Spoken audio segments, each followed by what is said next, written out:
आज चर्चा करते हैं एक समान वैद्युत क्षेत्र में रखे वैद्युत द्विध्रुव पर लगने वाले बलयुग्म का आघूर्ण। अब ध्यान से समझें, यहाँ यह हम एक बाह्य वैद्युत क्षेत्र मान लेते हैं, कोई एक एक्सटर्नल बाहरी फील्ड हो गया। अब इसमें कोई वैद्युत द्विध्रुव रख देते हैं, तो वैद्युत द्विध्रुव आप कहीं भी रख सकते हैं, ऐसे भी रख सकते हैं, लेकिन हम थोड़े से एक कोण बना करके रखते हैं। यहाँ हम इसको ऋण Q ऋणात्मक आवेश और यहाँ पर धनात्मक आवेश मान लेते हैं। देखो यह हो गया वैद्युत क्षेत्र E। अब आपको एक बात मालूम है, अब देखो वैद्युत क्षेत्र में अगर कहीं कोई आवेश रखा जाता है, वैद्युत क्षेत्र की दिशा हमेशा धन से ऋण की ओर होती है। इसका मतलब यहाँ कहीं धन होगा, यहाँ कहीं ऋण होगा, तभी यह धन से ऋण की ओर हमको वैद्युत क्षेत्र मिला है। तो यह ऋण आवेश को अपनी ओर आकर्षित करेगा, मतलब इस पर इस दिशा में बल लगेगा। यह ऋणावेशित है इधर की ओर, तो यह धन आवेश को इधर की ओर आकर्षित करेगा। जो बल इस पर कार्य करता है उसकी भी हमको जानकारी है, यह QE होता है, यहाँ भी QE होगा, बस दिशा आपको बदली हुई मिल रही है। अब इसमें आपको निकालना है बल युग्म का आघूर्ण। देखो इसमें दो चीजें हमको दिख रही हैं, एक पर बल की दिशा इधर है, दूसरे पर बल की दिशा इधर है। तो किसी भी चीज पर अगर दो दिशाओं से बल लगे तो वो चीज कहीं अपने जगह से खिसकेगी नहीं, वो भी बराबर बल लग रहा है। जितना इधर लग रहा है उतना ही इधर भी लग रहा है, या ध्यान देना, इस पर जितना बल इधर लग रहा है उतना ही बल इधर भी लग रहा है, तो ये खिसकेगा नहीं। लेकिन इस पर जो बल लग रहा है वो ऐसा लग रहा है कि एक देखो, एक इस दिशा से ऐसे और दूसरा इस दिशा से ऐसे, तो ये इसको घुमाने का प्रयास करेगा। तो जब भी बल के द्वारा किसी चीज को घुमाने का प्रयास होता है तो उसको हम लोग कहते हैं बल आघूर्ण। हम लोगों को ये मालूम है कि उसको हम लोग बल आघूर्ण, और यहाँ बल युग्म है। युग्म तो हम तभी कहते हैं जबकि हमको दो बराबर और विपरीत बल मिलते हैं। तो यहाँ बराबर भी है QE, विपरीत भी है, तो ये बल युग्म हो गया। ये बल युग्म इसको इसमें घुमाने का प्रयास कर रहा है, अर्थात बल युग्म का आघूर्ण यहाँ पर हम निकालें। तो आघूर्ण निकालने के लिए जरूरी होता है दो चीजों का। पहली चीज तो दोनों में से कोई एक बल ले लेते हैं और उनके बीच की लंबवत दूरी ले लेते हैं। तो ये लंबवत दूरी, ये मान लो थीटा कोण बन रहा है, तो यह जो यहाँ पर हम लोग इसको 2L मानते हैं, यहाँ से लेकर के यहाँ तक की दूरी 2L मान लेते हैं। तो अब देखो ये लंब को हमको इसके कर्ण के रूप में दिखाना है, तो यहाँ पर जो साइन थीटा अगर हम ले लें, हम सिर्फ ये आपको समझाने के लिए बना रहे हैं, साइन थीटा बराबर यह दूरी, इस दूरी को कुछ मान लेते हैं, मान लो x है, x बटा 2L, तो x का मान हो जाएगा 2L साइन थीटा। तो यहाँ हम लोग लिख देते हैं 2L साइन थीटा। यह हो गया दोनों बलों के बीच की लंबवत दूरी। अब हम लोग बल आघूर्ण निकाल लेते हैं, बल युग्म का आघूर्ण, और इसको हम टाउ से निरूपित करते हैं। और यह देखें कितना आता है। दोनों में से कोई एक बल पहले ले लेते हैं, तो QE दोनों में से एक बल हो गया, गुणे उनके बीच की लंबवत दूरी मतलब 2L साइन थीटा। अभी हमने पढ़ा Q गुणे 2L बल आघूर्ण, हम लोगों को डायपोल मोमेंट मिल जाता है, जो द्विध्रुव आघूर्ण हम लोग कहते हैं।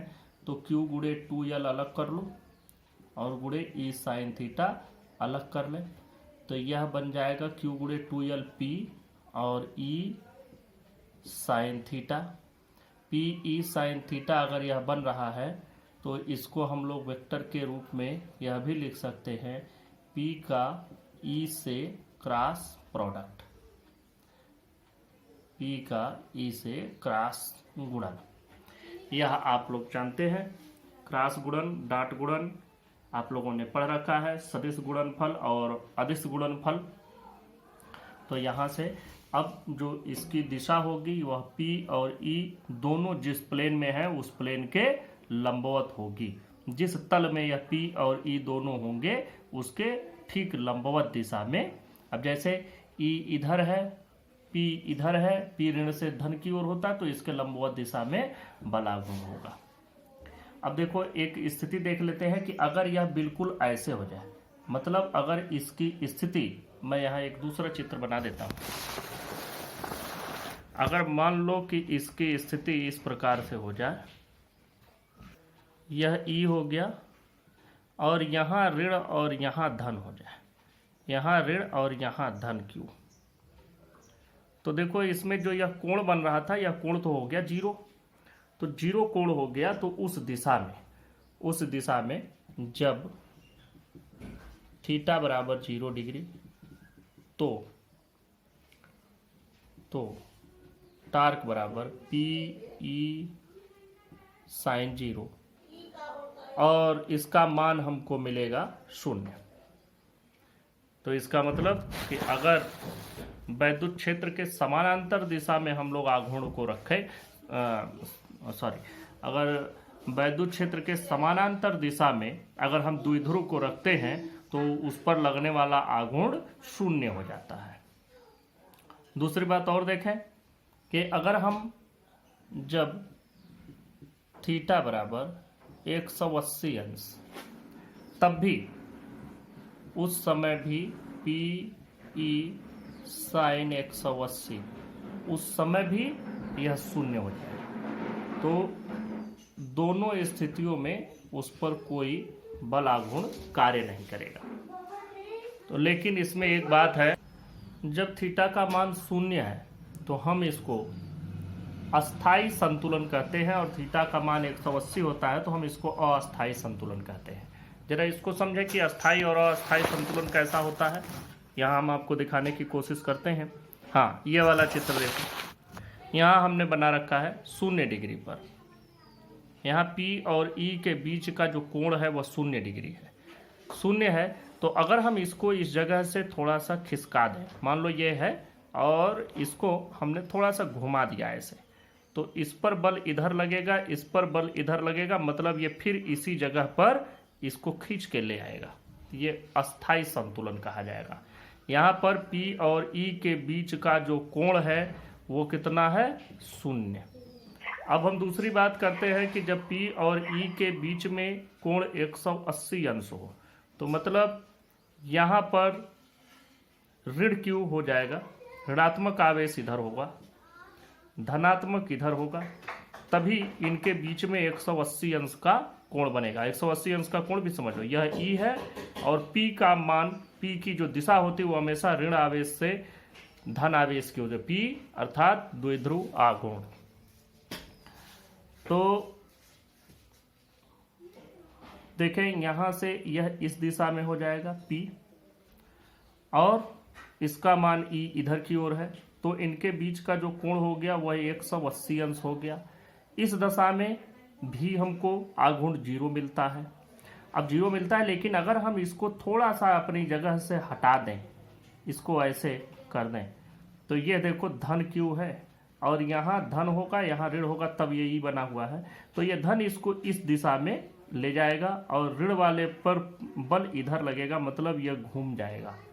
तो यह संतुलन अस्थाई नहीं हुआ। तो यह P और E के बीच का जब थीटा 180 डिग्री है तो आघूर्ण तो 0 मिलता है, वह उसको घुमाएगा नहीं, लेकिन इसको हम अस्थाई संतुलन कहते हैं। और ये अस्थाई संतुलन है। इसको अगर हम थोड़ा सा अपनी जगह से विचलित कर भी दें तो यह अपनी जगह पर लौट जाता है, इसको विचलित करोगे तो यह लौटेगा नहीं। एक चीज और भी मान लेते हैं कि अगर जब थीटा का मान 90 अंश होगा तो क्या होगा। तो जो यह आघूर्ण लग रहा है वह हमको मिलेगा PE साइन 90। साइन 90 अंश का मान होता है 1, तो यह हो जाएगा P गुणे E। यह अधिकतम आघूर्ण होता है, यह अधिकतम आघूर्ण है, और वह भी कब है, जबकि वैद्युत द्विध्रुव को वैद्युत क्षेत्र के लंबवत रखा गया हो। क्षेत्रफल वेक्टर, देखें क्षेत्रफल का तो आप लोगों ने नाम सुना होगा, लेकिन क्षेत्रफल वेक्टर भी होगा। या आप आज जान लें कि क्षेत्रफल की भी, जब हम लोग विज्ञान में, भौतिकी में, जब हम लोग विद्युत और चुंबक इनके गुणों का अध्ययन करते हैं, तो उसमें हमको जो भी कहीं भी एरिया कोई मिलती है तो उसकी एक दिशा की भी आवश्यकता पड़ती है कि वो किस दिशा की ओर निर्देशित है।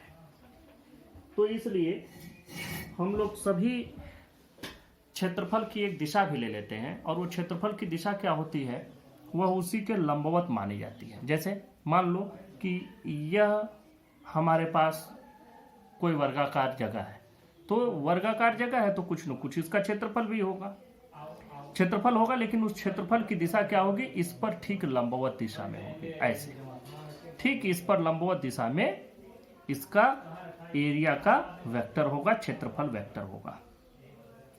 तो इसको हम लोग क्षेत्रफल वेक्टर कहते हैं। इसके लिए आपको कुछ विशेष नहीं करना है। जो क्षेत्रफल वेक्टर होगा वह क्षेत्रफल तो लेंगे ही, क्षेत्रफल के साथ n कैप से गुणा कर देंगे। n कैप क्या है? n कैप एक वेक्टर है जो कि ठीक इस पर लंबवत दिशा में इंगित करता है, लंबवत दिशा की ओर निर्देशित है। सिर्फ इस तल के ठीक लंबवत दिशा में एक एकांकी वेक्टर है, यूनिट वेक्टर है, उसी को हम लोग कहते हैं n कैप, और उसी को एरिया से गुणा कर दो। तो कोई भी एरिया अगर दी गई है तो बस एरिया तो एरिया हो गई, चाहे वो आपका यह चतुर्भुज के रूप में हो, आयत के रूप में हो, या किसी भी रूप में हो। एरिया तो एरिया, आप ऐसे जैसे आप एरिया निकालते हैं उस तरीके से आपने एरिया या इस क्षेत्रफल को बस आपको क्या करना है, इसके लंबवत एक एकांकी वेक्टर से गुणा कर देना है, यूनिट वेक्टर से गुणा कर देना। तो यह एरिया वेक्टर हो गया। एरिया वेक्टर का कोई इतना बड़ा चीज नहीं है कि हम आपको लिखवाएं या इसके बारे में कुछ ऐसी चीज बताएं। या सिर्फ और सिर्फ ये समझ लें, एरिया मतलब क्षेत्रफल, क्षेत्रफल के ठीक लंबवत दिशा में जो मान होगा, जो एकांकी वेक्टर होगा, उससे गुणा कर देंगे तो यह क्षेत्रफल का वेक्टर हो गया। अब हम लोग अगली चीज पर चलते हैं, वैद्युत फ्लक्स। वैद्युत फ्लक्स यह बड़ा ही इम्पोर्टेंट है और इसको आपको अच्छे से समझना है। वैद्युत फ्लक्स की परिभाषा पहले लिख लें। वैद्युत क्षेत्र में स्थित किसी काल्पनिक पृष्ठ पर वैद्युत फ्लक्स उस पृष्ठ से होकर गुजरने वाली वैद्युत बल रेखाओं की संख्या की माप है। अर्थात जो भी बल रेखाओं की संख्या होगी, किसी भी क्षेत्र से गुजरने वाली जो बल रेखाओं की संख्या होगी, उसी को हम लोग वैद्युत फ्लक्स कहते हैं। अब यह ध्यान दें कि यह वैद्युत फ्लक्स क्या होगा। देखो, मान लो कि यह क्षेत्रफल है, यह एक क्षेत्रफल हो गया। हम लोग ऐसे एक गोलाकार मान लेते हैं और उसका एक सिलिंड्रिकल अर्थात बेलनाकार कोई भी तल है और उस तल के अनुप्रस्थ काट का क्षेत्रफल हमने यहाँ बनाया। इससे जो भी बल रेखाएं गुजर रही हैं उन्हीं की संख्या को हम लोग कहेंगे वैद्युत फ्लक्स। तो ये हमने बेलनाकार लिया है और उसका अनुप्रस्थ काट लिया है, अर्थात आप कुछ भी ले सकते हैं, जरूरी नहीं है कि बेलनाकार ही हो, किसी भी आकार का आप ले सकते हैं। यहाँ पर देखें अगर हम कि यह विद्युत बल रेखाएं हैं और यह दिशा इसके एरिया वेक्टर की दिशा को बताएगा, क्षेत्रफल वेक्टर जिसको हम लोग अभी पढ़े हैं। मान लो सब कुछ यही रहे, हम इसको थोड़ा सा घुमा दें, किसी कोण पर हम इसको घुमा दिए, मान लिया हमने इस कोण पर इसको घुमा दिया तो जो क्षेत्रफल का वेक्टर है, एरिया वेक्टर, अब वो उसकी दिशा तो यहाँ आ गई। तो अब अगर हमने थीटा कोण पर इसको घुमाया हो तो जो इसकी यह दिशा में जो यहाँ पर मान आएगा वह a cos थीटा के बराबर हो जाएगा। और तब जो क्षेत्रफल जो हम लोग फ्लक्स ले रहे थे, अब देखें यहाँ पर फ्लक्स का मान थोड़ा सा कम हो गया, क्योंकि जो बल रेखाएं 4 इससे पास हो रही थी, अब वो 2 ही इससे गुजर रही हैं। तो जो जब अभी तक 4 बल रेखाएं गुजर रही थी और अब इससे सिर्फ 2 ही बल रेखाएं गुजर रही हैं, तो हमको यह मान मिला E गुणे a cos थीटा। अभी हम लोग और आगे बढ़ते हैं, इस पर और चर्चा करते हैं। मान लो फिर हम इसको इतना झुका दिए कि यह इस तरीके से हो गया। थोड़ा सा ध्यान से इसको देखते जाएंगे। यहाँ पर हमने इधर कर दिया, अब एरिया वेक्टर इसका यहाँ आ गया। अब चारों की चारों बाहर से चली गई बल रेखाएं, इससे कोई नहीं गुजरी। तो हम देख रहे हैं जब वैद्युत क्षेत्र और इसके क्षेत्रफल वेक्टर के बीच का कोण 90 अंश हो जाता है तब कुछ नहीं मिलता है। जब 0 अंश रहता है तो पूरा मिलता है। तो इसका मतलब हम लोग क्या कहें इसको, 0 डिग्री पर पूरा मान और 90 डिग्री पर कुछ नहीं। तो हम लोगों ने एक कोण पढ़ा है कॉस। कॉस का 0 का मान होता है 1 और कॉस के 90 का मान होता है 0। यहाँ पा रहे हैं 90 पर 0 और 0 पर पूरा। तो हम लोग क्या मानेंगे कि वैद्युत फ्लक्स जो होता है उसको फाई ई से निरूपित करते हैं। ई बताता है कि यह वैद्युत फ्लक्स है। आगे चल करके आपको चुंबकीय फ्लक्स भी पढ़ना है तो वहाँ खाली फाई लिखते हैं, यहाँ फाई ई से पता चलेगा कि यह वैद्युत फ्लक्स है। तो वैद्युत फ्लक्स का मान कितना हो जाएगा, वैद्युत फ्लक्स का मान होगा ई गुणे ए डॉट प्रोडक्ट में। डॉट प्रोडक्ट में क्यों, डॉट प्रोडक्ट में इसलिए कि इसका मान ई ए कॉस थीटा के बराबर है। अगर थीटा का मान 0 है मतलब वैद्युत क्षेत्र और एरिया वेक्टर दोनों एक ही दिशा में है तब तो यह पूरा वैल्यू मिलेगा, और अगर 90 डिग्री है तो कुछ भी नहीं मिलेगा, अर्थात कास का एंगल है। तो इसी को हम लोग ई डॉट ए भी लिख सकते हैं। तो इस प्रकार से यह वैद्युत फ्लक्स हो गया। वैद्युत फ्लक्स को एक तरीके से और आप समझ सकते हैं। समझो कि एक घर में एक खिड़की खुली हुई है, यह एक कोई कमरा हो गया। इस कमरे में एक रोशनदान या एक खिड़की खुली है, इससे हवा आ रही है अंदर। जब हवा अंदर आ रही है, हवा की मात्रा को आप फ्लक्स समझें। अब हवा आ रही है तो हवा की मात्रा किन चीज़ों पर निर्भर करेगी। पहला चीज़ तो इस पर निर्भर करेगा कि यह खिड़की जो खुली है यह कितनी ज़्यादा है। अब अगर इसका हम लोग ओपनिंग बढ़ा दें, इसको और बड़ा कर दें, जो खिड़की का क्षेत्रफल है, तो आने वाली हवा की मात्रा भी बढ़ जाएगी। और अगर और बड़ा कर दें तो आने वाली हवा की मात्रा प्रति सेकंड जो है वो बढ़ जाएगी। या दूसरा काम करते हैं कि इसको कम ही कर देते हैं और जो हवा आ रही है उसका वेग बढ़ा दें तो भी हवा की मात्रा बढ़ जाएगी। दोनों तरीकों से, या तो खिड़की का क्षेत्रफल बढ़ाओ या तो जो हवा आ रही है उसका वेग बढ़ाओ, उसकी स्पीड बढ़ाओ। तो यहाँ पर आप समझ लें कि जो हवा की मात्रा है वह फ्लक्स है, यह एरिया ही है, और जो वेग है वह वेग, जो हवा की स्पीड है उसको आप इलेक्ट्रिक फील्ड मान लें। एक और उदाहरण से आप देख सकते हैं, यह टोटी खुला हुआ है, इससे पानी गिर रहा है, नीचे आपने बाल्टी रखी, इस बाल्टी में पानी भर जाएगा, कोई दिक्कत नहीं है, बाल्टी का पानी भरता जाएगा। हम इसको थोड़ा सा टेढ़ा कर दें, बाल्टी को ऐसे कर दिए, थोड़ा कम पानी आएगा। अब अगर हम इसी बाल्टी को इस प्रकार से रख दें, इसी के नीचे ही रखें, तो पूरा का पूरा पानी बाहर निकल जाएगा और इसमें थोड़ा सा भी पानी एकत्रित नहीं होगा। तो यह जो पानी की मात्रा इसमें भर रही है आपको यहाँ समझ में आ रहा होगा। यह देखो, यह एरिया वेक्टर इसका इधर है, बाल्टी का एरिया वेक्टर इधर है, और जो पानी गिर रहा है वही, तो दोनों के बीच में 90 अंश का कोण बना। 90 अंश का कोण बना तो कुछ भी नहीं। जब दोनों एक दिशा में थे 0 डिग्री या 180 डिग्री पर, तो अधिकतम मिल रहा था।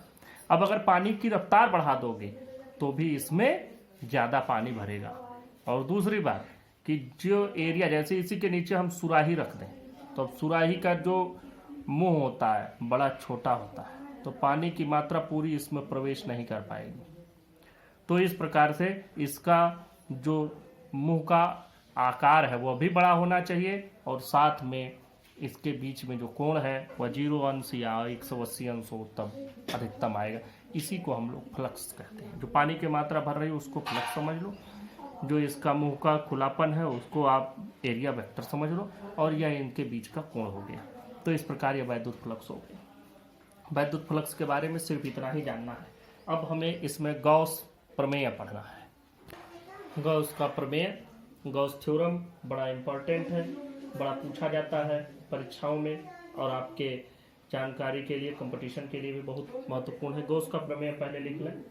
किसी बंद पृष्ठ से गुजरने वाला वैद्युत फ्लक्स उस पृष्ठ द्वारा परिबद्ध कुल आवेश का 1/ε0 गुना होता है, अर्थात जो फ्लक्स का मान होगा वह Q/ε0 होगा। अब देखें, सबसे पहले गॉस प्रमेय में दो बातें समझें कि यह प्रमेय सिर्फ और सिर्फ बंद पृष्ठ के लिए है। जैसे बंद गोला हो, बंद बेलन हो, बंद घनाभ हो, घन हो, कोई भी आकार हो, बंद हो। दूसरी बात, इसमें हमको एक चीज़ और भी समझना है कि जब हम उसमें आवेश की गणना करते हैं, मान लो यह गोला ले लिया हमने, अब इसके अंदर आवेश कई हैं, एक धन 2Q है, एक ऋण 3Q है, तो कुल आवेश कितना हुआ? कुल आवेश हुआ ऋण Q। ऋण 3 में से 2 घटाओगे तो कितना बचेगा? -Q। तो यहां पर यही लिया जाएगा। तो कुल का लेते हैं। सबसे पहले तो हमको दो बातें जान लेनी आवश्यक थी। एक तो कुल आवेश जब हम गणना करेंगे तो वो इतना लेंगे। दूसरी बात कि यह हमेशा एक बंद पृष्ठ के लिए ही होता है, खुले पृष्ठ के लिए इसको प्रयोग नहीं कर सकते। गॉस के प्रमेय की उत्पत्ति देख लीजिए, मतलब इसको सिद्ध करना। समझो कि यह एक गोला हमने ले लिया, इस गोले की त्रिज्या r है, इस गोले के केंद्र पर एक धन आवेश Q हमने रखा है। तो r दूरी पर या इसके पृष्ठ के किसी भी बिंदु पर अगर हम वैद्युत क्षेत्र का मान निकालें तो क्या पाएंगे? 1/4πε0 Q/r², यह आपको मिलेगा इसके पृष्ठ के किसी भी बिंदु पर, इसके सरफेस पर कहीं भी आप ले आएंगे। अब मान लो इसके सरफेस की यह इतनी एरिया, यह इतना हमने क्षेत्रफल मान लिया। तो इस क्षेत्रफल का जो क्षेत्रफल वेक्टर होगा उसकी दिशा, इसको हम dA मान लिए, इतनी ही एरिया को dA मान लिए। तो इस क्षेत्रफल का क्षेत्रफल वेक्टर इस दिशा में हो गया। और जो E का मान है, यहाँ से बाहर की ओर E का मान भी इसके बाहर होगा, बाहर की ओर। चूंकि जो हम लोग इलेक्ट्रिक फील्ड लाइन लेते हैं वो हमेशा आउटवर्ड डायरेक्शन में बाहर की ओर होता है, धन आवेश से, ऋण आवेश से अंदर की ओर होता है। दोनों के बीच का अगर हम कोण देखें तो कितना बन रहा है? 0 अंश। हम इसको अगर यहाँ मान लें, इसी छोटी एरिया को इस जगह पर मान लें, तो एरिया वेक्टर इधर और फिर E भी इधर, तो वहाँ भी 0 अंश बनेगा। तो इसका मतलब इस पूरे पृष्ठ के किसी भी बिंदु पर, पूरे सरफेस पर कहीं भी अगर आप वैद्युत क्षेत्र और एरिया वेक्टर दोनों, मतलब क्षेत्रफल वेक्टर और वैद्युत क्षेत्र के बीच का कोण देखेंगे तो हमको हमेशा 0 डिग्री ही मिलता है। अब देखो, हम लोग अगर इस पर फ्लक्स का मान निकालें, सिर्फ इतने पर फ्लक्स का मान निकालें, तो इतने पर जब फ्लक्स का मान निकालोगे तो d फाई ई मतलब कम फ्लक्स, d फाई का मतलब बहुत कम फ्लक्स इस छोटी एरिया के लिए। तो हम लोग जो फार्मूला पढ़े हैं फ्लक्स का फार्मूला होता है E A cos थीटा, मतलब E गुणे A और cos थीटा का मान यहाँ 0 आ रहा है, तो E गुणे A, और ये पूरा हो जाएगा dA। ये हम dA लेंगे क्योंकि बहुत कम क्षेत्रफल लिया है। अब जब पूरा आप निकालेंगे तो ये मान आपका कितना हो जाएगा? E गुणे dA। यह इतना हुआ क्योंकि cos 0 का मान 1 हो जाएगा। तो जब पूरा आप निकालेंगे, पूरा फ्लक्स, इस पूरे गोले के पूर्णतया संपूर्ण पृष्ठ से लगा हुआ फ्लक्स जब आप निकालेंगे तो वह आपको इंटीग्रेशन करना पड़ेगा, समाकलन करना पड़ेगा। और यह समाकलन किसका होगा? E गुणे dA का ही समाकलन करना होगा। तो E गुणे dA का समाकलन होगा, E का तो समाकलन होगा नहीं, dA का समाकलन होगा। और dA का समाकलन होगा कितना? पूरा इसका एरिया, मतलब E गुणे A। दोनों का मान रख दीजिए, दोनों का मान रखें, E का मान रख दें 1/4πε0 4 पाई एप्सिलॉन नॉट क्यू बटा आर स्क्वायर। ये इसका मान हो गया ई का। ए का मान रखो, गोले का संपूर्ण पृष्ठ होता है 4 पाई आर स्क्वायर। 4 पाई से ये 4 पाई कट जाएगा, आर स्क्वायर से आर स्क्वायर कट जाएगा, तो कितना बचेगा, क्यू नीचे एप्सिलॉन नॉट, ये आर स्क्वायर इस आर स्क्वायर से कट गया, क्यू बटा एप्सिलॉन नॉट। तो हमको क्या मिलता है, फ्लक्स का मान मिलता है क्यू बटा एप्सिलॉन नॉट। यही गॉस प्रमेय है, यह सिद्ध भी हो गया। अब हमको सिर्फ इसमें पढ़ना है गॉस प्रमेय का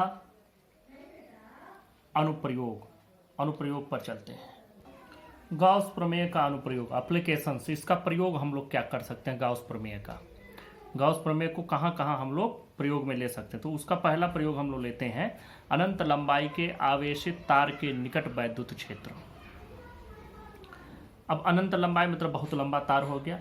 अब इसी के निकट किसी बिंदु पर हमको वैद्युत क्षेत्र चाहिए।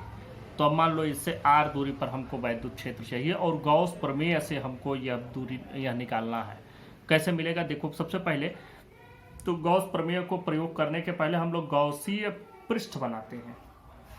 हम लोग एक गॉसियन सरफेस या गॉसियन पृष्ठ बनाते हैं। तो गॉसियन सरफेस क्या होता है, गॉसियन सरफेस कोई सरफेस नहीं होता कि हम बनाते हैं, बल्कि वह एक इमेजिनरी होता है, एक आभासी रूप से हम मान लेते हैं काल्पनिक पृष्ठ होता है। और हम लोग ऐसा बनाते हैं काल्पनिक पृष्ठ कि उसके हर एक बिंदु पर जो वैद्युत क्षेत्र हो और जो पृष्ठ का क्षेत्रफल हो, जो एरिया वेक्टर क्षेत्रफल वेक्टर हो। ध्यान देना, दो चीजें, एक ई और दूसरा ए, मतलब कि वैद्युत क्षेत्र और एरिया वेक्टर, इन दोनों के बीच का जो कोण बने वो समान बने।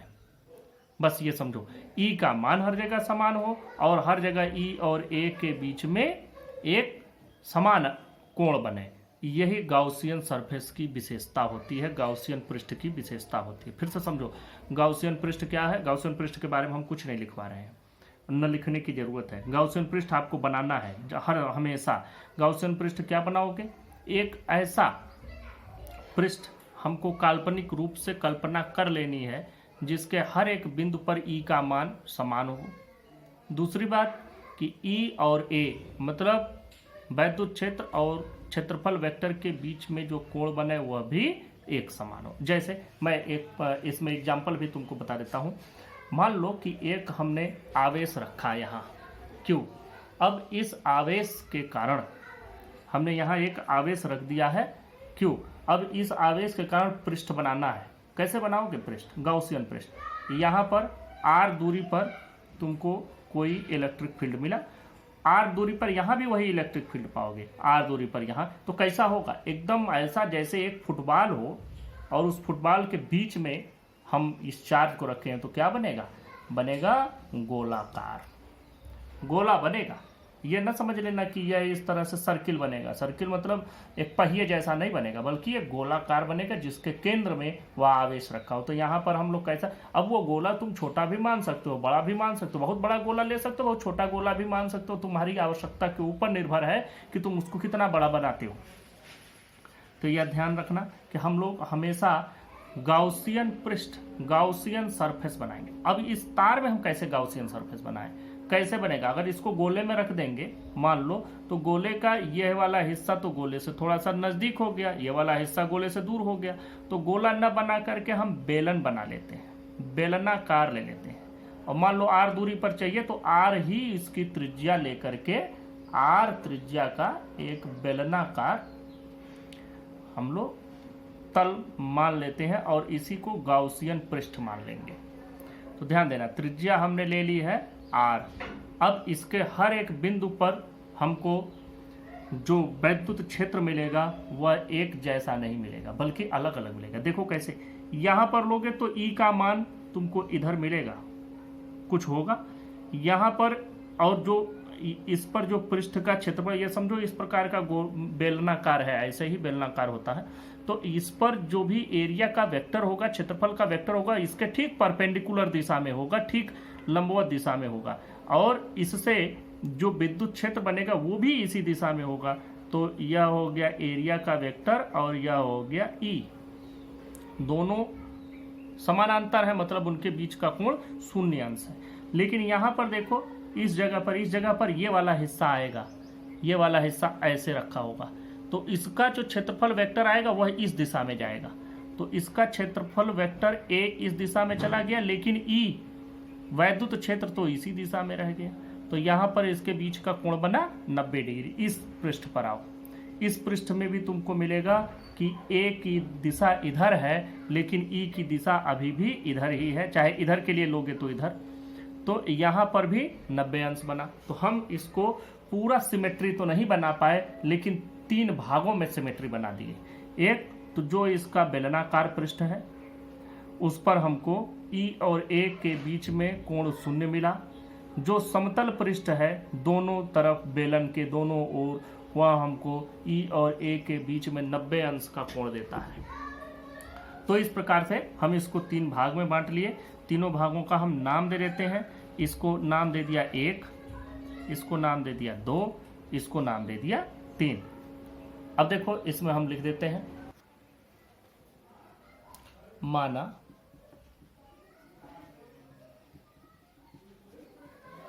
रेखीय घनत्व, चूंकि आवेश इस पर पूर्ण रूप से फैला हुआ है तो इसका कुछ रेखीय घनत्व होगा।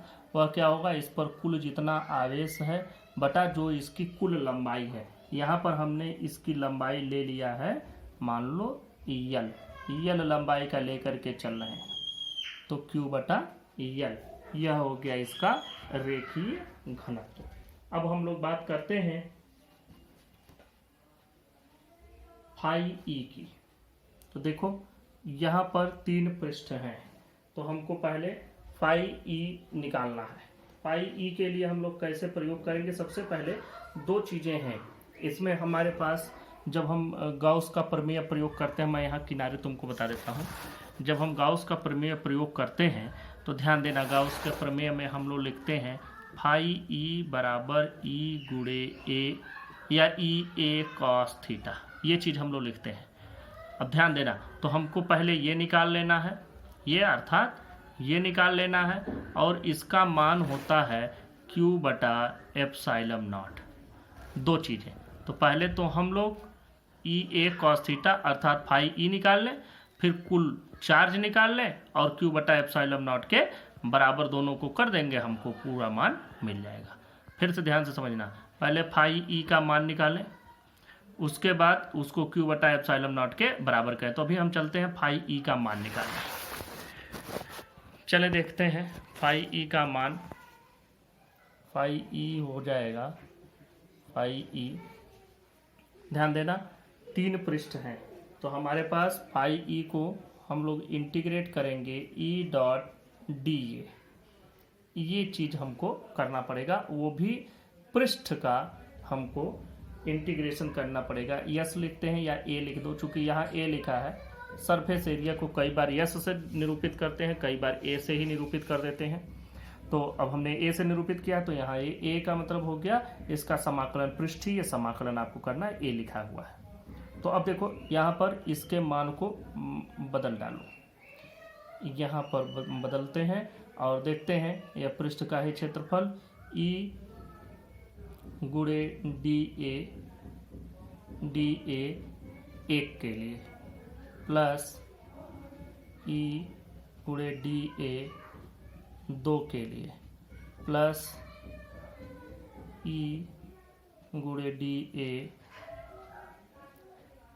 3 के लिए, तीनों के लिए तुमको करना है, ध्यान दो। अब ई गुणे डी ए ऐसे ही करते चले जाओ। देखो ई गुणे डी ए अर्थात इस पर डी ए लेंगे तो 1 यही है, तो ई गुणे डी ए और इनके बीच में जो कोण बन रहा है cos 0 डिग्री प्लस 2 के लिए निकालो ई गुणे डी ए, यहाँ डी ए लिख देते हैं यहाँ पर भी, क्योंकि आपको कन्फ्यूजन ना हो इसके लिए यहाँ डी ए लिख दो। स्मॉल एरिया, यहाँ भी डी ए लिख देना, यहाँ भी डी ए लिख देना। तो अब ई गुणे डी ए 2 के लिए देखें, यह 1 के लिए हमने निकाला, यह 2 के लिए हो जाएगा ई डी ए cos 90 अंश प्लस ये 3 के लिए हो गया, ई डी ए, यहाँ भी देखो 90 अंश, काश 90 अंश। अब ध्यान दो, काश 90 अंश का मान होता है 0, तो तुमको यहाँ ही सिर्फ मिलेगा 1 के लिए मिलेगा ई डी ए, काश 0 डिग्री का मान हो गया 1 प्लस 0 बराबर ई डी ए को। देखो सिर्फ तुमको इस वाले बेलनाकार पृष्ठ का क्षेत्रफल निकालना है या वक्र पृष्ठ की क्षेत्रफल निकालना है, जो पृष्ठ ये वाला है। संपूर्ण पृष्ठ नहीं चाहिए, वक्र पृष्ठ का क्षेत्रफल चाहिए। और वक्र पृष्ठ का क्षेत्रफल आपको मालूम है क्या होता है, 2πRh। बेलन के वक्र पृष्ठ का क्षेत्रफल 2πRh। तो यहाँ पर E गुणे 2πr और h की जगह पर देखो हमने इसकी लंबाई या ऊंचाई को हम यल माने हैं, यहाँ पर आ जाएगा 2πRl। तो यह तो हो गया फाई ई का मान 2πRl। अब देखो इस पूरे यल ऊंचाई के बेलन के अंदर कितना चार्ज है। तो देखो जो चार्ज है उस चार्ज को हम लोग यहाँ रेखीय घनत्व से निकालेंगे, तो Q बराबर हो जाएगा लैम्डा गुणे यल। तो देखें यहाँ पर लिख लें, आप लोग लिख लें, तो अब लिख लें यल लंबाई के तार में उपस्थित कुल आवेश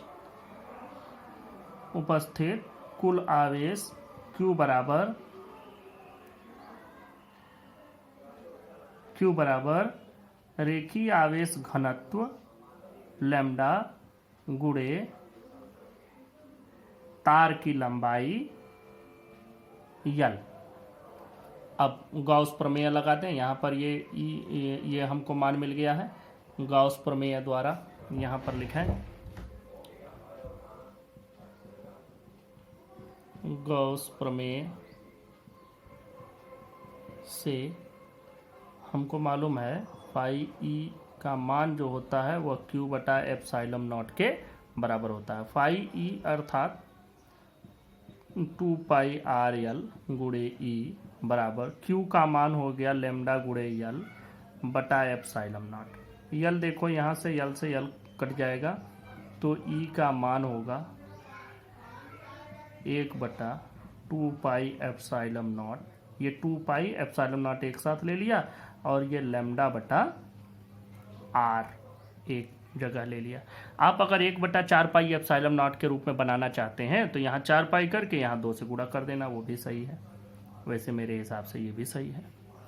तो यह हो गया आपका पहला अनुप्रयोग। दूसरे पर चलते हैं। दूसरा प्रयोग हम लोग देखते हैं, एक ये अनंत विस्तार की समतल आवेशित अचालक चादर के निकट वैद्युत क्षेत्र की तीव्रता। यह अनंत विस्तार की चादर है या अचालक है, इस पर चार्ज दिया गया है, तो चार्ज इस पर फैला हुआ है। अब देखो इससे r दूरी पर हमको निकालना है। कैसे निकालें? अब हम लोग अगर इसको बेलन में भी बंद करेंगे तो बेलन में भी अगर तार जैसा होता, जैसा पिछली बार था पहले वाले अनुप्रयोग में, तो वो हो जाता। लेकिन ये तो एक शीट है, एक चादर है। चादर को अगर हम बेलन में बंद करते हैं तो वह उसमें समायोजित नहीं हो पाएगा कि उससे दूरी बराबर हो उसके तलों की, तो यह एक दिक्कत आएगी। तो इसलिए हम बेलनाकार बनाते हैं, इस प्रकार का बेलनाकार बनाते हैं। जैसे समझो अगर ये चादर है तो इस चादर के इस प्रकार से हम लोग बना लिए हैं। ध्यान दें, इस प्रकार से हम लोगों ने गाउसियन सरफेस, जो गाउसीय पृष्ठ हम बनाते हैं, वो इस प्रकार से बेलनाकार ही बनाया है। r ही दूरी इधर लिया है, r दूरी ही इधर लिया है, तो इसमें r इधर है, r इधर है। इसके अनुप्रस्थ काट का जो क्षेत्रफल है वह अनुप्रस्थ काट का क्षेत्रफल है a। अब इसमें जो इसका क्षेत्रफल का वेक्टर होगा वह dA। तो यहाँ बात कर रहे थे E जो वैद्युत क्षेत्र होगा इससे इस दिशा में होगा, इसका एरिया वेक्टर भी इसी दिशा में होगा। देखो इस पर जो इसका बेलनाकार पृष्ठ होगा, जैसे हमने बताया कि हम इस प्रकार से लिए हैं, जो पृष्ठ ऐसा है, ये अनंत विस्तार की चादर अगर हम हथेली को मान लें तो इसी से पास होने वाला गाउसियन पृष्ठ हमने ऐसा बनाया है, बेलनाकार पृष्ठ, जो आर दिशा में आर दूरी तक इससे निकला हुआ है, पीछे भी आर ही दूरी तक हम लोग इससे लिए हैं। तो यहाँ से इधर की दूरी, तो आर दूरी पर हमको वैद्युत क्षेत्र की तीव्रता निकालनी है, तो हम आर दूरी का बेलनाकार पृष्ठ ले लिए। तो इसमें 3 पृष्ठ हैं। देखो इसका एरिया वेक्टर इधर जो हमने यहाँ बनाया है, और इसके कारण जो वैद्युत क्षेत्र की तीव्रता होगी उसकी भी दिशा इधर ही होगी।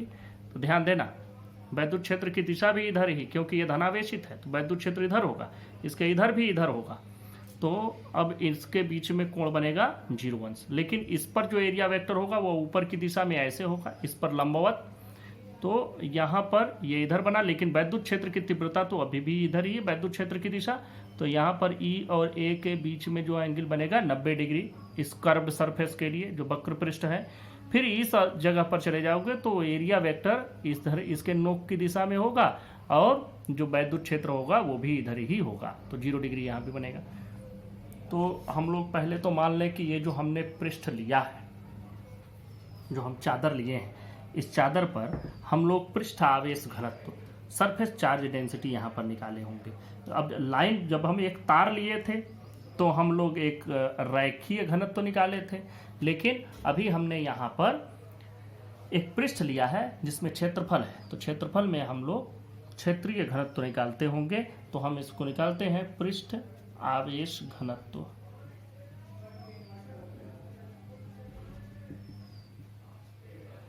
पृष्ठ आवेश घनत्व माना, ये मान भी लो, ये माना पृष्ठ आवेश घनत्व सिग्मा बराबर ये कुल चार्ज इस पर Q है, और जो इसका पूरा हम लोग एरिया मान लें, वो पूरी एरिया को आप लिख दें A। यह अब देखो, सबसे पहले हमको निकालना है फाई E का मान, फाई ई का मान पहले हम लोग निकालते हैं। तो फाई ई का मान उसी प्रकार से निकालेंगे। कौन कौन से हमारे पास एरिया है, इस एरिया को 1 मान लो, इसको 2 मान लो, और इसको 3। तो 1 और 3 पर तो 0 डिग्री, और इस पर बनेगा 90 डिग्री। तो हम लोग लिखते हैं ई, ये पूरी एरिया के लिए ई गुणे ए, ई गुणे ए। तो अब हम लोग इसी को विस्तार कर देते हैं। लिखें यहाँ पर 1 के लिए ई ए cos 0 डिग्री प्लस 2 के लिए ई ए cos 90 डिग्री प्लस 3 के लिए ई ए cos 0 डिग्री। जरा निकालें यहाँ, यह हो जाएगा ई गुणे, अब हम इसको अगर पूरा निकालते हैं, या ई इंटू डी ए कर दो, ज़्यादा सही रहेगा। ई इंटू डी ए कर दें, हम सब में डी ए कर देते हैं। ई डी ए cos 0, ई गुणे डी ए cos 0, ई गुणे डी ए cos 0, यहाँ भी हमने डी ए लिया है। तो यह cos 0 का मान, तो ई गुणे इंटीग्रेशन ऑफ डी ए, सिर्फ डी ए का ही आपको इंटीग्रेशन करना है, किसके लिए, 1 के लिए, प्लस ये तो 0 हो जाएगा क्योंकि cos 90 का मान 0, प्लस ई गुणे इंटीग्रेशन करना है 3 के लिए, किसका, डी ए का। तो डी ए का इंटीग्रेशन, इसके लिए हमने इसकी एरिया ए मान रखी है। तो जब हम ए मान रखे हैं, ध्यान देंगे यहाँ पर हो जाएगा ई गुणे ए प्लस ई गुणे ए बराबर 2 ई गुणे ए। यह हो गया हमारे पास फाई ई का मान। अब पहले तो यह इतने ही क्षेत्रफल, जो इसका अनुप्रस्थ काट का क्षेत्रफल है ए, इस अनुप्रस्थ काट के क्षेत्रफल में कितना आवेश आएगा, तो आप लोग लिख लें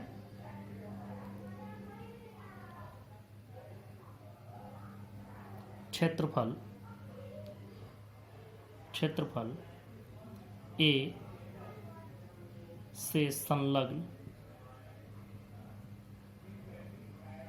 कुल आवेश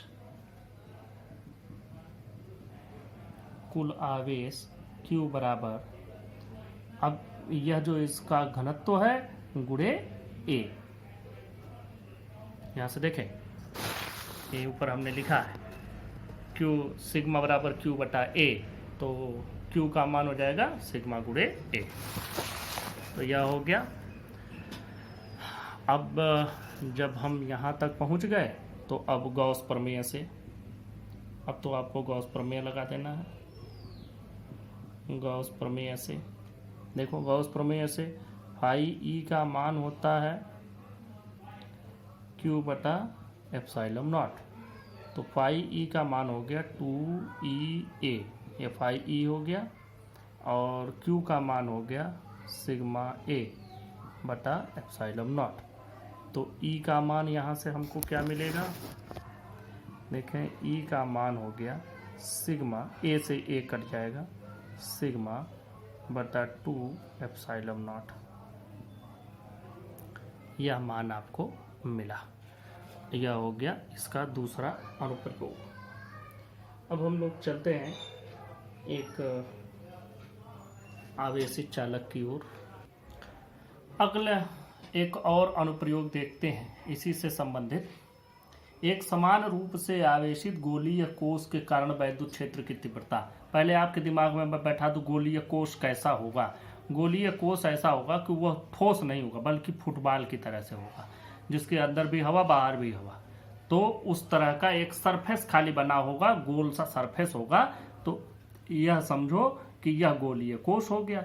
इसकी त्रिज्या है कैपिटल R। मान लो कि इस पर धनावेश हमने दिया +Q, वह धनावेश इस पर समान रूप से फैल गया, समान रूप से आवेशित लिखा भी है। मतलब समान रूप से आवेशित कहने का अर्थ ये है कि किसी स्थान पर कम किसी स्थान पर ज़्यादा नहीं, बल्कि समान रूप से फैला हुआ। अब हम बात करते हैं आगे। हमको इसके द्वारा वैद्युत क्षेत्र की तीव्रता निकालनी है। नंबर 1, बाह्य बिंदु पर। बाह्य बिंदु पर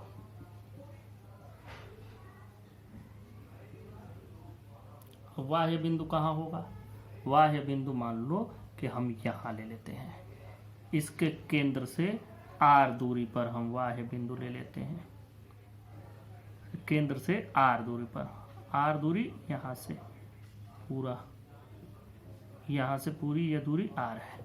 अब हमको पहले तो यहाँ गाउसियन सरफेस बनाना होगा, तो गाउसियन सरफेस बना लो। इसी R त्रिज्या का, जो छोटा R हमने लिया है, इस त्रिज्या का एक पूरा गोला बना दो।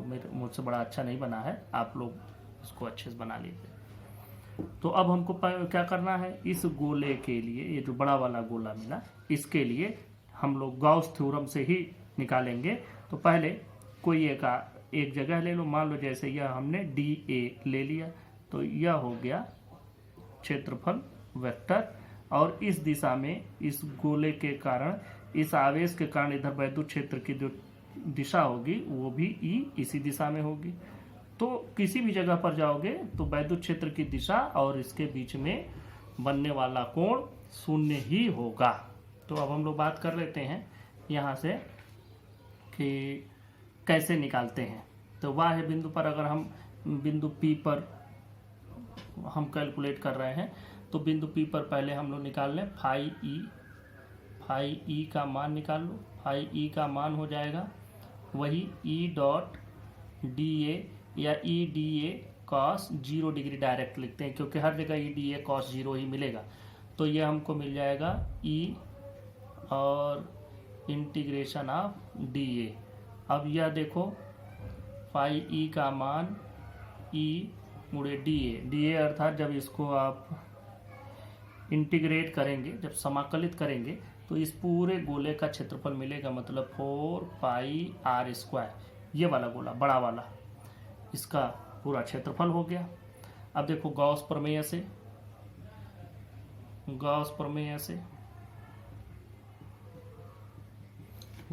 से निकाल लो।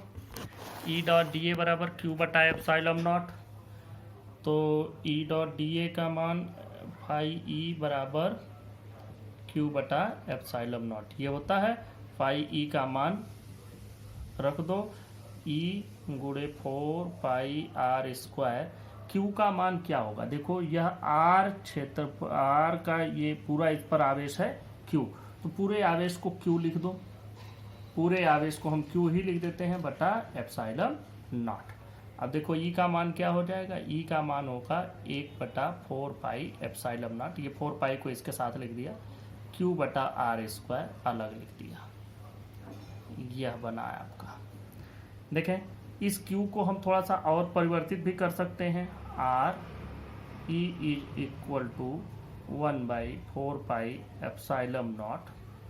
देखो क्यू को हम लोग लिख सकते हैं, अगर हम लोग लिखना चाहें कि इसका जो पृष्ठ घनत्व है, आवेश पृष्ठ घनत्व, अगर हम उसको सिग्मा मान लें तो वहां से भी हम लोग इसको लिख सकते हैं। इसको हम लोग पृष्ठ घनत्व, आवेश पृष्ठ घनत्व के रूप में भी लिख सकते हैं। तो अगर आवेश पृष्ठ घनत्व का मान लीजिए वो सिग्मा, तो सिग्मा बराबर होगा क्यू बटा टोटल सरफेस एरिया, तो 4 पाई आर स्क्वायर। तो यहाँ से क्यू का मान मिल जाएगा 4 पाई आर स्क्वायर गुणे सिग्मा। तो आप यह भी लिख सकते हैं कि क्यू की जगह पर 4 पाई आर स्क्वायर सिग्मा बटा यहाँ आर स्क्वायर। अब आप देखें यहाँ जो जो चीज़ें कैंसिल करने लायक हैं उन चीज़ों को कैंसिल कर दें, तो ई बराबर ये देखो 4 पाई से 4 पाई कैंसिल हो जाएगा और हमारे पास बचेगा आर स्क्वायर सिग्मा बटा यहाँ नीचे बच जाएगा 4 पाई, कैंसिल हो चुका है, यहाँ नीचे बचेगा epsilon naught into R square. तो इस प्रकार से हमको इससे मिल गया बाह्य बिंदु पर। अब हम इसके एक पृष्ठ पर एक बिंदु ले लेंगे और दूसरा उसके अंदर ले लेते हैं। अब हम दूसरा लेते हैं कोष के पृष्ठ पर। तो कोष के पृष्ठ पर देखिए, अभी तो जब हम पृष्ठ के बाहर चले गए थे तो उस समय जो हमको यहाँ जगह मिली थी, उस जगह पर हमने फिर उसी रेडियस का एक दूसरा स्फेयर ड्रा किया था, एक दूसरा हमने गोला बनाया था। लेकिन अब हम पृष्ठ पर ही हैं, तो पृष्ठ पर जो गोला बनेगा वो वही गोला होगा जो हमको गोला पहले से मिला हुआ है। तो हमको इसमें कोई नया गोला नहीं बनाना है। और इसमें भी जो ई और डी एस के बीच में एंगल बनेगा वो देखो क्या होगा, वह ई यहाँ जाएगा और डी ए भी यहीं जाएगा। ये डी ए हो गया और ये ई हो गया। तो मतलब हर जगह दोनों के बीच में जो कोण बनेगा वो 0 डिग्री का बनेगा। तो अब हम बात करते हैं कोष के पृष्ठ पर। कोष के पृष्ठ पर पहले फाई ई निकाल लें। फाई ई का जो मान होगा वह होगा इंटीग्रेशन ऑफ, ध्यान देंगे, E D A cos 0 degree, और ये हो जाएगा ई इंटीग्रेशन डी ए, और इसका मान हो जाएगा ई गुणे 4 पाई आर स्क्वायर। और गॉस प्रमेय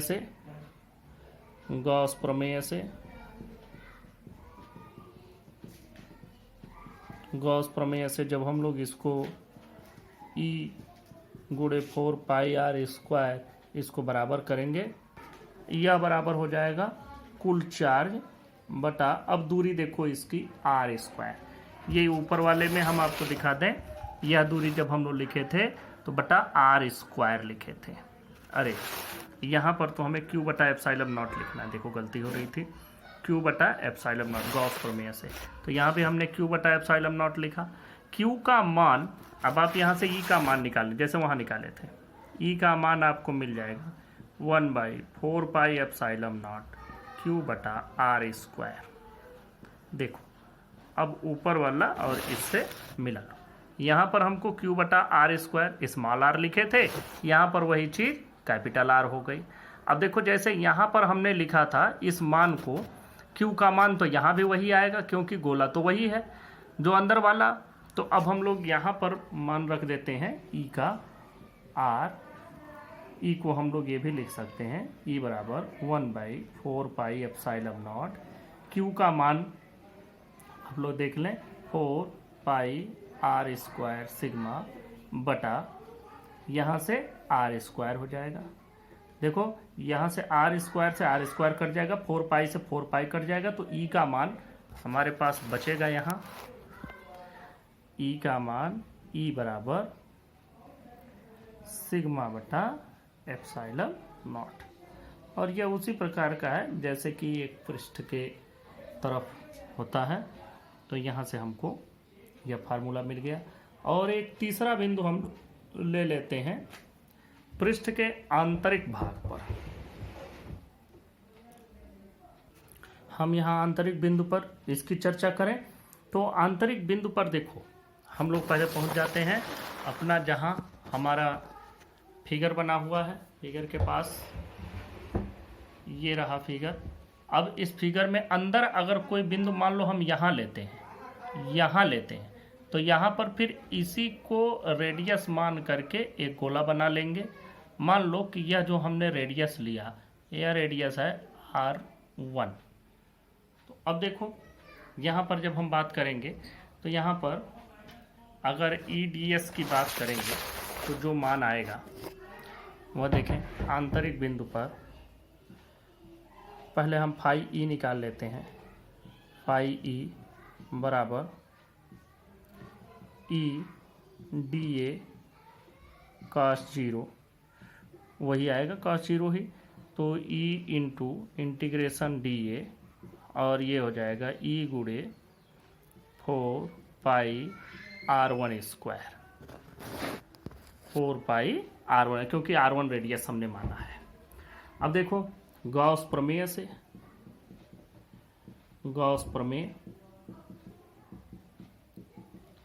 ये E गुणे 4πr1² का मान Q बटा एप्सिलॉन नॉट। अब यहाँ पर देखो Q का मान कितना होगा, इस गोले के अंदर जो चार्ज होगा वही लेना है। क्या इस गोले के अंदर कोई चार्ज है? ये वाला जो गोला हमने अंदर बनाया, इस गोले के अंदर कोई चार्ज है ही नहीं, सारा चार्ज तो इसके बाहर है। तो जब इसके अंदर कोई चार्ज नहीं है तो इसके अंदर हम लोग चार्ज लिख देंगे 0 बटा एप्सिलॉन नॉट, मतलब पूरा 0। इसका मतलब E का मान कुल 0 हो गया। तो यह हो गया गोलीय कोश का। यह बड़ा इम्पोर्टेंट है, आपसे बहुत पूछा भी जाता है। और अगर हम लोग इसका एक ग्राफ बनावें तो ग्राफ की बात करते हैं। यह ग्राफ भी आपको समझ लेना है और यह ग्राफ बड़ा इम्पोर्टेंट भी है। देखो पहले तो हमने ये पूरा गोला बना लिया है और हमने ग्राफ बनाया, और ग्राफ में इस पर हम दूरी दिखा रहे हैं और इस पर हम इलेक्ट्रिक फील्ड दिखा रहे हैं कि वैद्युत क्षेत्र कितना है। वैद्युत क्षेत्र 0 है, यहाँ पर इस जगह पर देखो 0 ही है। और यह 0 0 0 पूरा यहाँ तक है, क्योंकि अंदर हर जगह 0 ही हमको मिलता है। अंदर हर जगह 0 है, तो हमने कहीं भी वैद्युत क्षेत्र बनाया ही नहीं इस बीच में। वैद्युत क्षेत्र सीधा जो हमको मिलता है सरफेस पर, जो हमको पृष्ठ पर मिला था वो ये मिला था पृष्ठ पर, ये पृष्ठ पर हम पाए थे। और ये बाहर मिला था बाह्य बिंदु पर, और ये आंतरिक पर मिला था। ये फार्मूला हमको मिल चुका है। अब देखो जैसे इसमें R का मान और इसमें R का मान, जो ये वाला R है, ये छोटा R है, ये वो था जब हमने एक इस गोले के बाहर बड़ा वाला गोला बनाया था। तो बड़े वाले गोले का R भी ज़्यादा होगा, तो यह अगर ज़्यादा है तो यह E का मान कम होगा। और यह सबसे कम पर यही हमको मिल रहा है कि जब हम यहाँ पहुँचा रहे हैं, इसके अंदर तो 0 हो जा रहा है, तो इसका मतलब सबसे ज़्यादा वैद्युत क्षेत्र हमको मिलेगा सरफेस पर। और जैसे जैसे सरफेस से बाहर आप बढ़ते जाएंगे, अब सरफेस के बाहर हम बढ़ रहे हैं, यही गोला है, इस गोले के बाहर जैसे आप बढ़ते जा रहे हैं वैसे वैसे वैद्युत क्षेत्र का मान घटता चला गया। यह आपका समाप्त हुआ, इसको आप लोग समझ लेंगे। अब हम बात करते हैं एक समान आवेशित अचालक गोले के कारण वैद्युत क्षेत्र की तीव्रता। तो जब यह गोला अचालक है तो जो भी चार्ज हम देंगे वह इसी के अंदर समान रूप से वितरित रहेगा। अब इसी के अंदर वितरित है मतलब इसके पूरे आयतन में वितरित होगा। इसकी त्रिज्या हमने R मान ली है, तो यहाँ पर हम लोग निकालेंगे आयतन आवेश घनत्व। आयतन आवेश घनत्व वॉल्यूम चार्ज डेंसिटी,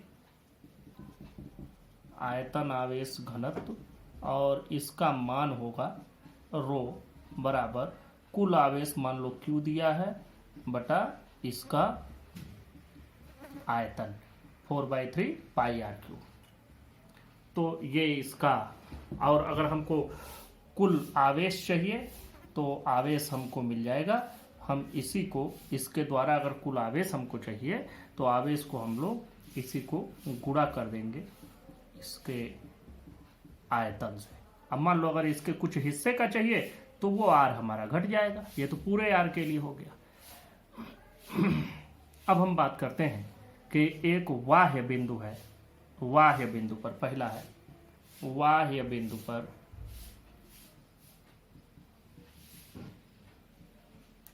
बाह्य बिंदु पर। अब हम बाह्य बिंदु पर अगर चलते हैं, मान लो बाह्य बिंदु हमने यहां ले लिया, तो अब हम इसी को त्रिज्या मान करके एक गोला बनाएंगे जिसको गॉसियन पृष्ठ कहेंगे।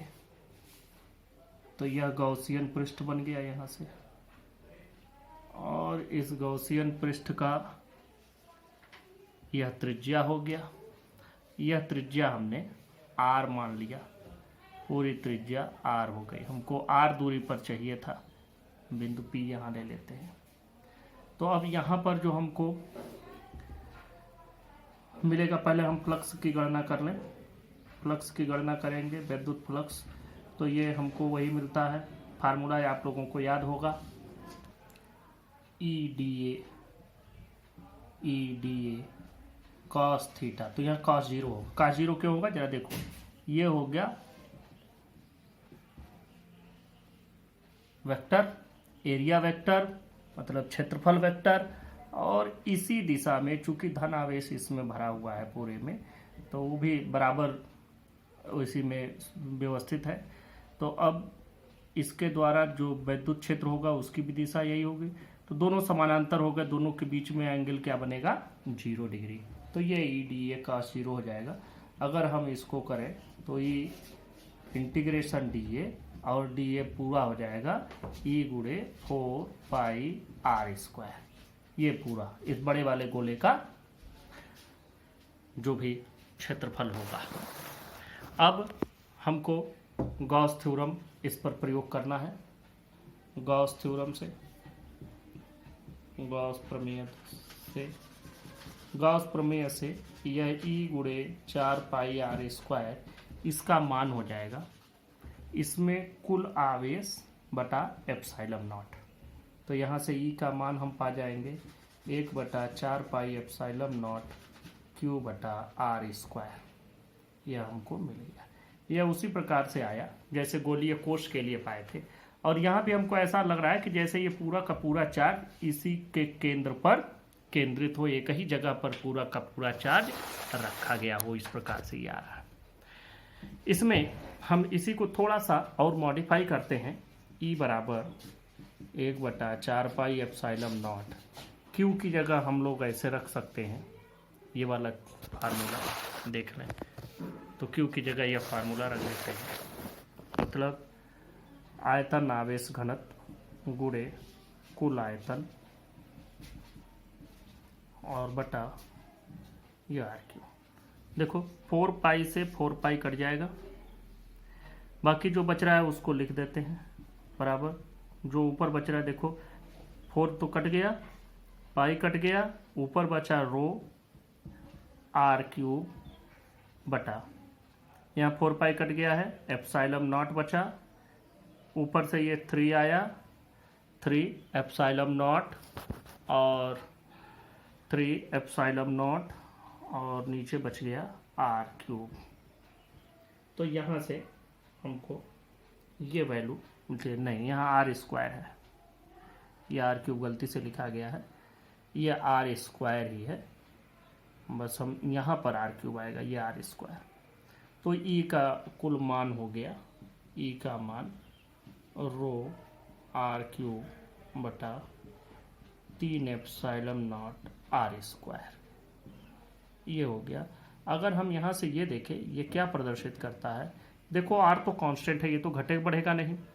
रो भी कांस्टेंट है, 3 एप्सिलॉन नॉट सब कुछ कांस्टेंट है, सिर्फ क्या घट बढ़ सकता है, आर का मान। तो आर के मान को अगर हम ले लें तो यहाँ हम पाते हैं कि इलेक्ट्रिक फील्ड जो है वह व्युत्क्रम अनुपात में है। जैसे जैसे दूरी बढ़ती जाएगी वैसे वैसे इलेक्ट्रिक फील्ड उसके वर्ग के व्युत्क्रमानुपाती रूप में घटता चला जाएगा। अब हम दूसरा लेते हैं, दूसरा बिंदु पृष्ठ पर। अब जब बिंदु को पृष्ठ पर मान लिया गया तब देखो पृष्ठ पर भी वही चीज आएगा।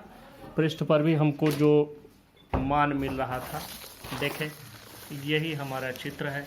तो अब यह बिंदु अगर ये पृष्ठ पर आ गया है तो पृष्ठ पर भी तो हर जगह जो आपका क्षेत्रफल वेक्टर है और जो ई का मान है दोनों एक ही दिशा में है। और यहाँ पर यह जो हम पूरा एरिया लेंगे इसका कुल पृष्ठ का क्षेत्रफल, तो वह 4 पाई आर स्क्वायर हो जाएगा। और यहाँ ये वाला आर लेना है कैपिटल आर।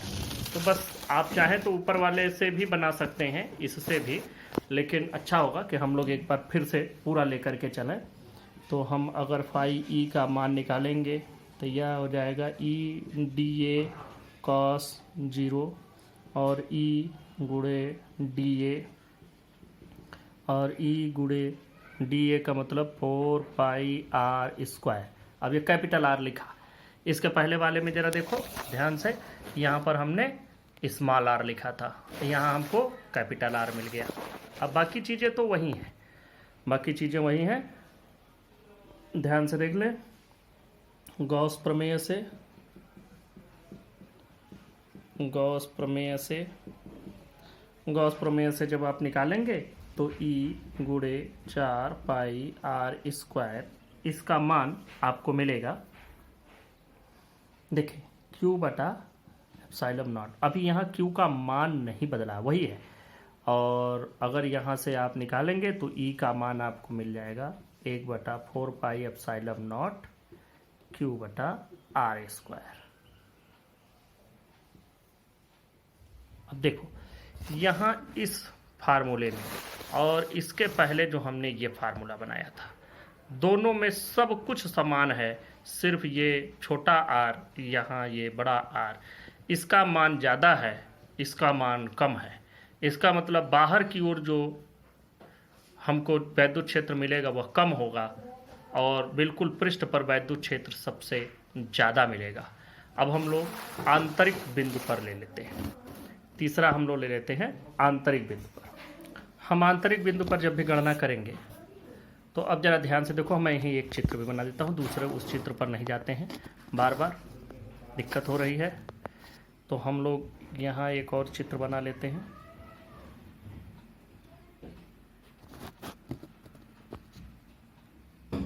यह रहा हमारा गोला जिसका त्रिज्या r है। अब हमको इसके अंदर इस बिंदु पर चाहिए, तो इस बिंदु से लिए एक दूसरा हम गोला बना लेंगे। इसकी त्रिज्या हम अभी इस वाले को स्मॉल r लिए थे, इसको r1 नाम दे दो, r1 नाम दे दिया। अब जरा सा देखो, हम लोग यहाँ पर अगर फाई ई की गणना करेंगे तो हमको मिलेगा ई डी ए कॉस, देखो यहाँ भी अगर हम यहाँ इसके क्षेत्रफल वेक्टर की गणना करें तो इधर मिलेगा डी ए। अगर हम लोग ई की गणना करें तो ई भी इधर ही मिलेगा, क्योंकि इसके अंदर पॉजिटिव चार्ज भरा हुआ है, इसके अंदर पॉजिटिव चार्ज भरा हुआ है। और जब हम गोलीय कोष की बात कर रहे थे तो अंदर कुछ नहीं था, क्योंकि वह चालक था, यह अचालक है। अचालक है तो पूरा का पूरा चार्ज अंदर भरा है, इसके ऊपर कोई चार्ज नहीं है। तो अब देखो यहाँ ई का मान इधर हो जाएगा। अब ये ई इंटू ये कितना हो जाएगा, ई गुणे ये काश 0 ही आएगा, ई डी ए और ई गुणे 4 पाई r1 स्क्वायर, ये मिला। अब देखें गॉस का प्रमेय लगाएं, गॉस प्रमेय से, गॉस प्रमेय से ई गुणे 4 पाई r1 स्क्वायर और इसका मान, अब तक तो हम पूरा चार्ज लेते रहे, यहाँ भी क्यू लिए हैं और इसके ऊपर जो हमने यह फार्मूला बनाया पूरा क्यू लिए हैं।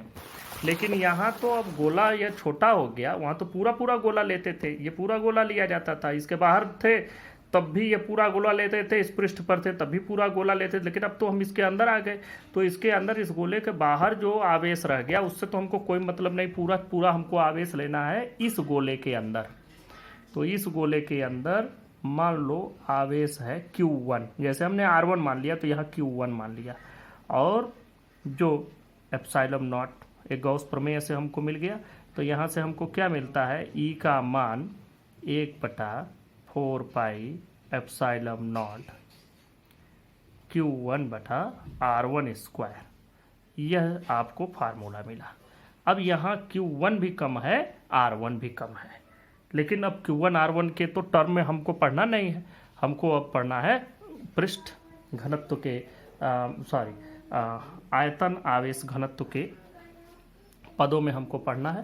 तो इसको बदल लेते हैं, तो E का मान हो जाएगा 1/4 पाई एप्सिलॉन नॉट, देखो Q1 का मान हो जाएगा चार्ज का मान, आयतन गुणे आयतन घनत्व, ये आयतन आवेश घनत्व ले लिया, गुणे आयतन ले लो 4/3 पाई R1 क्यूब बटा ये R1 स्क्वायर, ये मिल गया आपको।